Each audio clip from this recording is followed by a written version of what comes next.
கவிவெண்பா வழங்கும் கருவாச்சி காவியம் அத்தியாயம் 35. அம்பளைப்புத்தூரை விட்டு அழகு சிங்கத்தை மீட்டு வந்ததிலிருந்து கண்ணுல உறக்கம் தங்கல கருவாச்சிக்கு. நெஞ்சாங்கூட்டுல கத்தி குத்தி முதுகு பக்கம் முள்ளு தச்ச கதையாகி போச்சு கருவாச்சி கதை.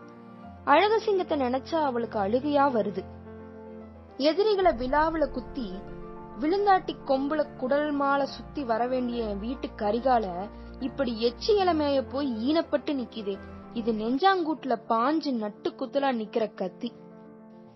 யாருக்கும் தெரியாம காசு கொடுத்து அவனை தேவடியா வீட்டுக்கு ஏவி விட்டுருக்காளே ஒரு இளவிடத்தை சிரிக்கி. அது முதுகுல குத்தி மூனையொடிச்சு நிக்கிற முள்ளு. ஏதோ லவுக்க போட்ட லம்பாடி பொழைச்சு போகட்டும்னு கண்டும் காணாம இருந்த கருவாச்சி இப்ப பளிச்சுன்னு முழிச்சுக்கிட்டா. இவ யாரு? எந்த காட்டு சிரிக்கி? ஒழுங்குமுறையான பொம்பளைதானா? ஒண்ட வந்த பிடாரியா? மேட்டு நிலத்துல நட்டவனும் கெட்டா மேனாமினிக்கிய கட்டினவனும் கெட்டான்னு சொல்லுவாங்களே, இவ நல்ல சிரிக்கியா மேனாமினிக்கியா? இவள கண்ணு கொத்து பாம்பி மாதிரி கவனிச்சே ஆகணும்னு பொட்டுல பொறிதட்டுது கருவாச்சிக்கு. நான் பொத்தி வளர்த்த மகனை காப்பாத்தணுமே, இந்த பொட்ட நரி கடிக்காம. ஆம்பளை சாமிகளா பொம்பளை சாமிகளா எல்லாம் தொலைச்சு எல்லாம் கழிஞ்சு என் பொழப்புல ஈவன் நான் மிச்சம் வச்சுக்கிறது ஒத்தையில பெத்த என் பிள்ளை ஒண்ணுதான். என் பிள்ளைய பெறாந்து தூக்கிட்டு போயிடாம காப்பாத்தி பண்ணி கரை சேர்த்துருங்க. குத்துக்கல்ல கண்டாலும் கும்பிட்டு கும்பிட்டு கால்ல விழுகிறா கருவாச்சி. ஆனா ஆத்தால ஆத்துல விட்டுட்டு அவன் போக்குல போய்கிட்டு இருக்கான் மகங்காரன். பெரும் பாதையை விட்டு பிரிஞ்சு ஓடி ஒதுங்கி கண்காணாத காட்டுக்குள்ள காணாம போகுதா இல்லையா ஒத்தையடிப்பாத. அப்படி ஆத்தா பிடிய விட்டு விலகி விலகி வெகு தூரம் போறான் பையன். ஆத்தா என்ன செஞ்சாலும் அது சொத்த இது சொத்தங்கிறான். இல்லா நொட்ட சொல்ல சொல்லி ஆத்தாளுக்கு கிறுக்கு குத்துறான். அன்னைக்கு களி கிண்டி கருவாட்டு குழம்பு வச்சதுல ஒரு கூத்தாகி போச்சு. மீனாட்சினா மூக்குத்தி, கண்ணகினா செலம்பு, வேலுநாச்சின்னா கத்தி, ஆண்டாள்னா மாலை, பாஞ்சாலினா சீலைங்கிற மாதிரி கருவாச்சின்னா ஞாபகம் வாரது கருவாட்டு குழம்புதான். கருவாட்டு குழம்பு வைக்கிறதுல சில்லாவுல அவளை அடிச்சுக்க ஆள் கிடையாது. அவ கைப்பத யாருக்கும் வராது. பாதகத்தி குழம்பு வச்சா கருவாடு மீனா போகும், கத்திரிக்காய் தேனா போகும். அம்மியில மஞ்ச மிளகா வச்சு அரைச்சு தேங்காயில ஒரு இளஞ்சில்லு எடுத்து நச்சு நசுக்கி சின்ன வெங்காயம் 2 எடுத்து மேல் தோலை செல்லமா ஒரு உரிச்சு பெத்த பிள்ளைய அடிக்கிற மாதிரி பொத்துனாப்புல 2 தட்டு தட்டி குழவிய இழுத்து அரைச்சத ஒண்ணு திரட்டி அதுல அறுத்து வச்ச கத்திரிக்காயையும் கருவாட்டையும் உப்பையும் போட்டு 5 விரலையும் விட்டு பிசைஞ்சு அளந்து தண்ணி வச்சு அடுப்பு கூட்டி அங்கிட்டும் இங்கிட்டும் போகாம அங்கேயே இருந்து அளவா தீயரிச்சு 1 கொதி 2 கொதி விட்டு 3ஆம் கொதி கொதிச்சு அடங்க பொருந்த புளிய கரைச்சு ஊத்தி 4ஆம் கொதி கொதிக்க நறுக்கா இறக்கி வைக்கிறது தான் ஊர் நாட்டுல கருவாட்டு குழம்புக்கு உண்டான கம்ப சூத்திரம். இப்படித்தான் வெப்பாக எல்லாரும். இதுக்கெல்லாம் மேல கருவாட்டு குழம்புக்கு யாரும் பார்க்காத ஒரு பண்டிதம் பாப்பா கருவாச்சி. 3ஆம் கொதியில புளிய கரைச்சு ஊத்தி 4ஆம் கொதியில இறக்கிறதுக்கு முன்னால கரண்டியில சுட வச்ச நல்லெண்ணெய கருவாட்டு குழம்பு சட்டிக்குள்ள இறக்கி சாமிக்கு சூடம் காமிக்கிற மாதிரி ஒரு அளாவி மினுமினு எண்ணெய மிதக்க இறக்கி வைப்பா பாருங்க. அந்த வாசனம் அடுத்த தெரு வரைக்கும் அடிக்கும். நாக்கு செத்த ஆளுகளுக்கும் நமங்கும். அன்னைக்கு வச்ச கருவாட்டு குழம்புல 2 வச்சமாகி போச்சு. அங்க இங்க தேடியும் கத்திரிக்காய் சிக்கல. பாவப்பட்ட பொம்பளைக்கு பாகக்காதான் சிக்குச்சு. தாளிக்கலான்னு சீசாவை எடுத்து பார்த்தா சரீரத்துக்குள்ள ஆத்மாவை கண்டுபிடிச்சுடலாம் போல இருக்கு. சீசாவுக்குள்ள நல்லெண்ணெய கண்டுபிடிக்க முடியல. அடி தூர்ல மஞ்சளா தெரியுதே, அது எண்ணெயாதான் இருக்குங்கிற ஒரு தெய்வ நம்பிக்கையில கவுத்தா. இருந்த 1-2 சொட்டும் தாய் வீட்டுல இருந்து மாமியா வீட்டுக்கு போற புள்ளத்தாச்சி மாதிரி நிதானமா வேண்டா வெறுப்ப இறங்கி வந்துச்சு. மூதக்கமாறு செஞ்ச தர்மம் வருது நல்லெண்ணெய்னு அவன் சாமிய கும்பிட்டு பாத்துக்கிட்டே இருக்க, சிவபெருமான் தொண்டையோடு நின்னு போன நஞ்சு மாதிரி இறங்கி வந்த எண்ணெய் சீசாவோட கழுத்திலேயே ஜீவனை விட்டுருச்சு. கேப்பக்களிய 3 விரல்ல பட்டும் படாம பிச்சு கருவாட்டு குழம்புல ஒரு முக்கு முக்கி என்னவோ நாவல் பழத்தை வாய்க்குள்ள எரியற மாதிரி களித்துண்ட நாக்குல எரிஞ்சவன் கண்ணை இறுக்கி மூடி களிய தூணு துப்புனா பாருங்க. பசுமாட்டுக்கு சோளத்தட்டை தட்டிக்கிட்டு இருந்த கொன்னவாய மூஞ்சில களிமண் அடிச்ச மாதிரி ஓடி ஒட்டிக்கிருச்சு களி. ஐயா ராசா, என்னாச்சியா என்னாச்சு? ராசாவா ராசா, கருவாட்டு சாருக்கு கத்திரிக்காய் வாங்க வக்கில்லாத சிரிக்கி நீ பெத்த மக மட்டும் ராசா எங்கிட்டு இருந்தாகிறது ராசா? அடிச்சான் தட்ட தீர்த்தி தலகீழா. நெளிஞ்சு போச்சு தட்டு, செதறி போச்சு களி. தெரிச்சு ஓடி விரைச்சு விழுந்ததுல 2ஆம் சாவு செத்து போச்சு கருவாடு. ஊர் ஒடுங்கிடுச்சு. அரச மரத்து கழுத்தட்டுல வேட்டியை இழுத்து போத்தி ஒரு கைய தலைக்கும் ஒரு கைய தொடை இடுக்களையும் வச்சு அழுத்திக்கிட்டே படுத்து கிடந்த அழகு சிங்கத்தை கையில தூக்குவாளியோட எழுப்புறா சலவக்காரி.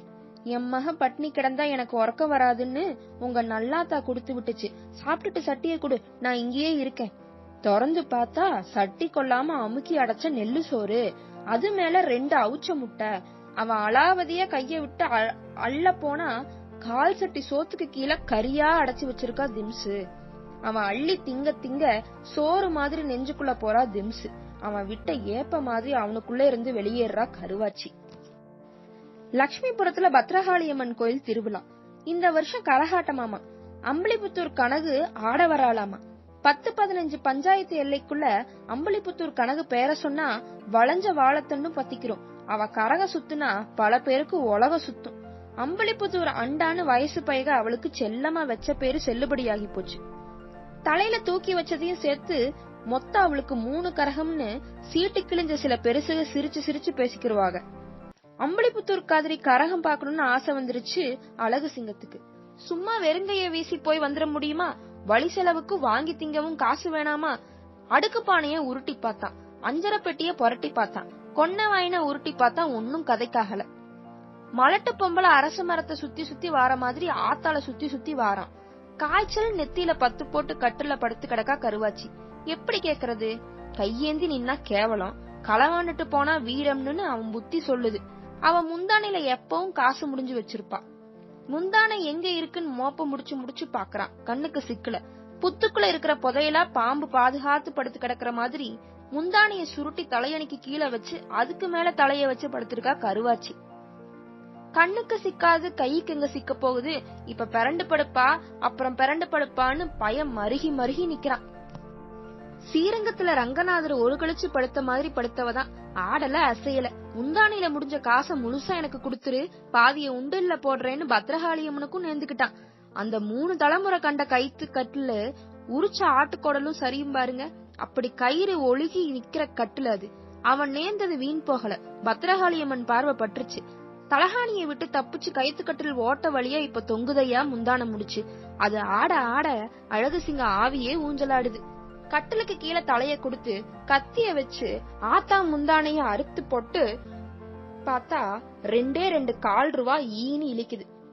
2 1 ரூபாய் எதிர்பார்த்த பையன் 2 கால் ரூபாய கண்டதும் சி பிச்சைக்கார சிரிக்கின்னு கத்துனானோ இல்லையோ கண்ணு முழிச்சு எந்திரிச்சுட்டா கருவாச்சி. பொழப்பா பொழைக்கிற பொழைப்பு, இந்தா இத நீயே வச்சுக்கோ, நீ செத்தா உனக்கு ஒரு நெத்தி காசு, நான் செத்தா எனக்கு ஒரு நெத்தி காசு. அவ மூஞ்சிலேயே விட்டெறிஞ்சிட்டு விறுவிறுன்னு வெளியேறிட்டான் அழகு சிங்கம். நேரா சலவக்காரி வீட்டுக்கு போனான். கழுத கத்துனா நல்ல சவனம்னு நினைச்சானோ என்னவோ அதை ஓங்கி ஒரு எத்தி எத்தி கத்த விட்டான். கரகாட்டம் பாக்க போறேன், நல்லாத்தா கிட்ட காசு வாங்கிட்டு வா. அவளை ஏவி விட்டுட்டு திண்ணையில அவ வாங்கி வச்சிருந்த ஊசோர திண்டு உட்கார்ந்துகிட்டான். தெல்ல கடைஞ்சவ திம்சு. இந்த மொரட்டு முட்டா பையில கவுட்டுக்குள்ள நுழைக்க காலம் பாத்துக்கிட்டு இருந்தான். காலம் அவன் காலுக்குள்ள வந்து இப்ப நிக்குது.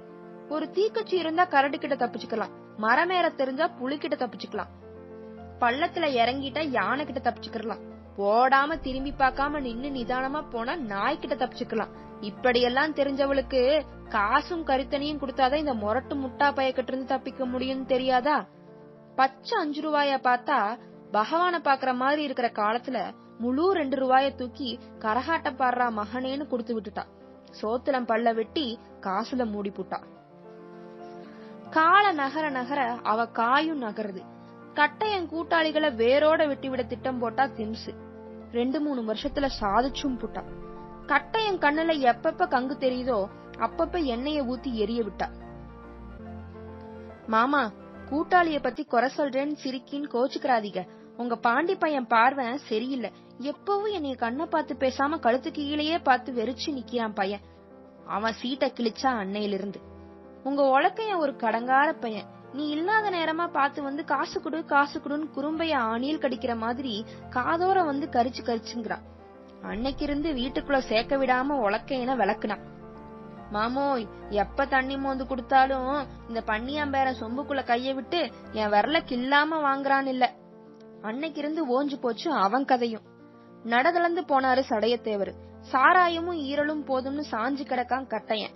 அவன் தோதோன்னு கூப்பிட்டதும் அவ கால மோந்து பாக்குற கருப்பு நாயாகி போனா அழகு சிங்கம். அவ வாக்கப்பட்ட வந்து வருஷம் 7 ஆகியும் பிள்ளை இல்ல. என்ன எவடன் கேட்கவும் நாதி இல்ல. நல்ல வெயிலு, சுட்டு கிடக்கு சொக்கந்தேவம்பட்டி. ஈ ஆடல, எறும்பாடல, வேப்ப மரத்துல இலை ஆடல.